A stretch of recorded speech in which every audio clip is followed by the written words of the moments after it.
ఈ గాలి, ఈ నేల కొంచెం సీరియస్ సైన్స్ విషయాలు. సీరియస్‌గా వినండి.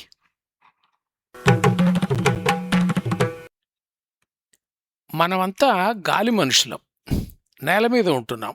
నిజమే. నీటిని వాడుకుంటున్నాం. అంతకన్నా నిజమే.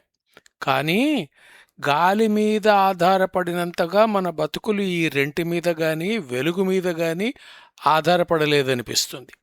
ఎక్కడ ఉన్నా సరే గాలి మనలను అంటిపెట్టుకుని ఉంటుంది. మనం వాతావరణంలో అంటే గాలిలో మునిగి ఉంటాము. బతుకు కొనసాగడం అంటే అనుక్షణము ఊపిరి కొనసాగడమే.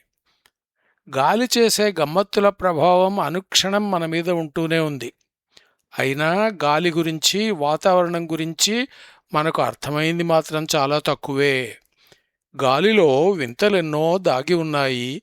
అందులో వెలుగులున్నాయి, నీరుంది, అల్లంత ఎత్తున మబ్బుల్లో కూడా జీవం ఉంది. ఈ జీవం ప్రభావం మన మీద కూడా ఉంటుంది. మబ్బుల్లో మంచు ముక్కలు, నీటి చుక్కలు ఉన్నాయి. వాటికి ఒక రూపం ఏర్పడి మేఘం పుట్టాలంటే సీడ్స్ అనే ఆధారాలు కావాలి.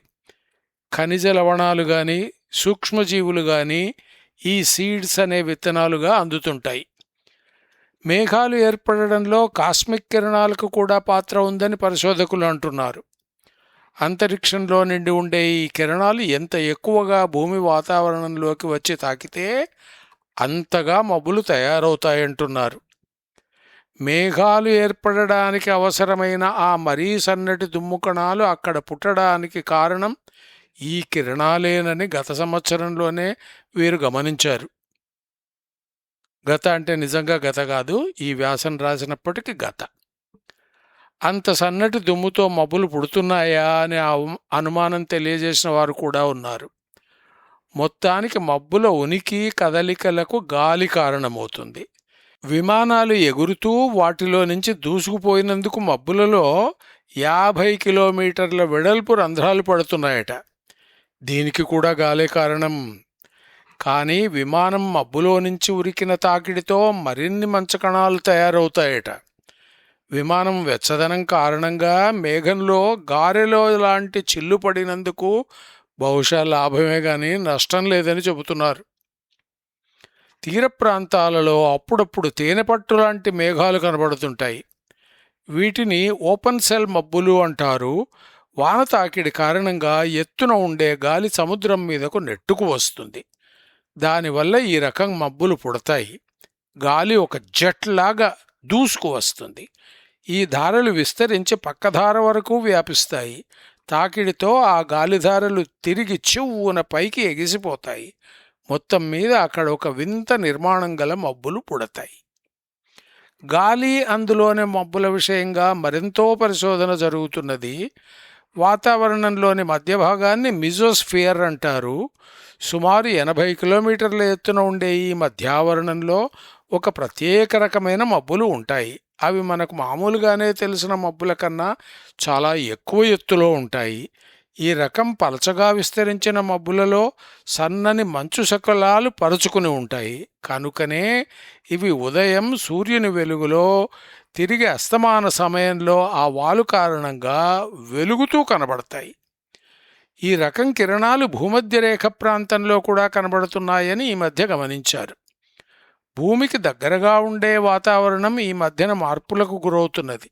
ఈ కారణంగా ఆ పైన ఉండే మధ్యావరణం చల్లబడుతున్నది. కనుక అక్కడ మంచు మరింత సులభంగా తయారవుతుంది. భూమి మీద నుండే పశువులు, పరిశ్రమల కారణంగా మిథేన్ వాయువు పుడుతున్నదని అందరికీ తెలుసు. తేలికైన ఈ వాయువు మధ్యావరణంలోకి చేరి మంచు తయారీకి మరింత సాయపడుతున్నదని కూడా పరిశోధకుల అభిప్రాయం. సూర్యుని కాంతిలో తేడా కూడా ఇక్కడ ప్రభావం చూపుతున్నాయేమో. కానీ ఈ చివరి మాట కేవలం అభిప్రాయం మాత్రమే. ఈ అంశం గురించి పరిశోధనలు అంతగా జరగలేదు. గాలిలో తేలుతూ సూక్ష్మజీవులు ఎన్నడూ లేనంత ఎత్తులకు చేరుతున్నాయని గమనించారు. సూక్ష్మజీవులు, బూజు అంటే ఫంజీ జాతి జీవులు ఇలా ఎత్తులకు వెళుతున్నాయి. వీటిలో కొన్ని అదే పనిగా ఎప్పుడూ గాలి వెంటబడి ప్రపంచమంతా తిరుగుతాయి. మిగతావి మబ్బులలోని రసాయనాలను మింగవచ్చునన్న ఆశతో పోతాయి. అసలు జీవం పుట్టిందే వాతావరణంలోని పైపొరల్లో అన్న సిద్ధాంతం కూడా ఉంది. అక్కడి నుంచి జీవం వర్షం ద్వారా సముద్రంలోకి చేరిందని అంటారు. గాలిలో సూక్ష్మజీవులు ఉంటాయని తెలుసు. అయితే అవి అనుకోకుండా ఆ ఎత్తులకు చేరాయని, అక్కడ అవి చేయగలిగింది ఏమీ ఉండదని అభిప్రాయం ఉండేది. కానీ గతంలో 3000 అడుగుల ఎత్తు నుంచి సేకరించిన గాలి నమూనాలో సూక్ష్మజీవులు చలాకీగా బతుకు సాగిస్తుండడం కనిపించింది.